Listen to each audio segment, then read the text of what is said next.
La cave des vignerons d'Oléron, c'est une structure qui exploite 320 hectares sur l'île d'Oléron.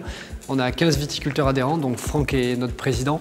Et puis la cave, elle a une vraie histoire. C'est aussi, la cave, elle fait perdurer ce savoir-faire historique des viticulteurs sur l'île d'Oléron. Et je trouve que c'est vraiment intéressant de pouvoir avoir cette continuité. C'est un produit qui a une vraie histoire ici.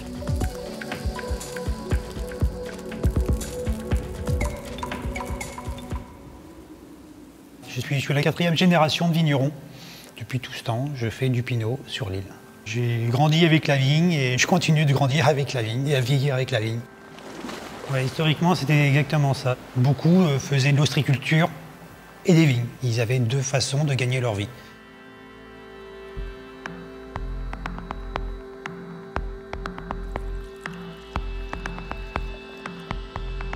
C'est en 1925 que le pinot a commencé à être commercialisé.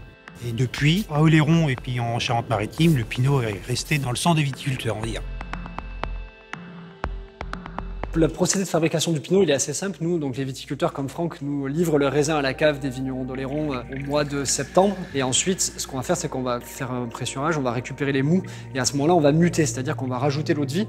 Et ce qui est important de comprendre dans le pinot, pourquoi le pinot est aussi bon, c'est qu'on part d'une eau de vie de cognac. Et à partir de là, ça va bloquer le procédé de fermentation. Et donc ensuite, on va mettre effectivement en élevage, en barrique, en petites barriques comme on a autour de nous, ou en grands tonneaux. Et les élevages vont se faire entre 2 ans et 8 à 10 ans pour les plus vieux pinots.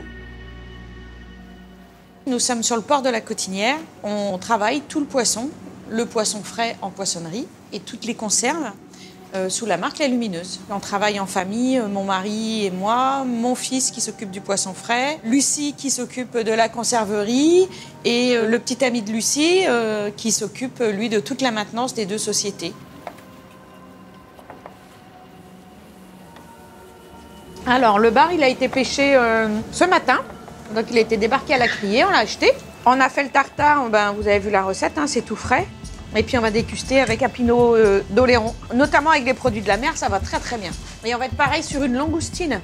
Nous, on fait une recette de mousse de langoustine au pinot et on encourage les gens à servir ça avec un bon pinot frais. Et puis ensuite, le pinot étant un vin apéritif ici, dans les Charentes, bien les rillettes de poisson qui sont fraîches, légères, les mousses, ça se marie parfaitement avec le pinot. Ça met en valeur le côté iodé et salé, un contraste avec le côté sucré et frais et fruité du pinot.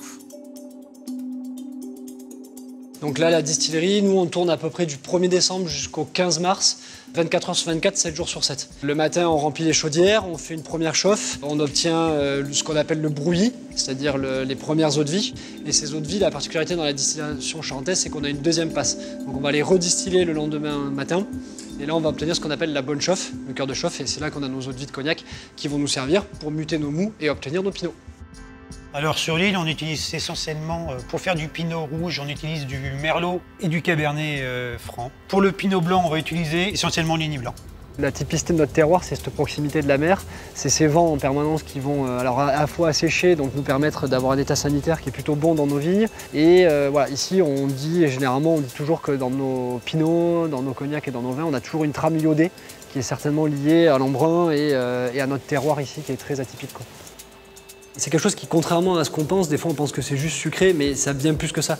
Il y a des arômes qui sont très, très fines, c'est vieilli en barrique, donc on a toujours ce petit goût de fruits confits. On va avoir un petit goût des fois légèrement vanillé qui va être apporté par la barrique. Et finalement ce sucre, il va s'estomper et pour laisser des belles aromatiques. Et c'est assez formidable. Voilà, c'est un produit qui est très ancré dans la culture locale, dont d'ailleurs les gens sont très fiers de ce produit-là. Et voilà, c'est un produit qu'il faut boire ici, qu'on a envie de boire ici. On a cette sucrosité en bouche qui finalement est très agréable et qui donne envie d'en offrir aux autres.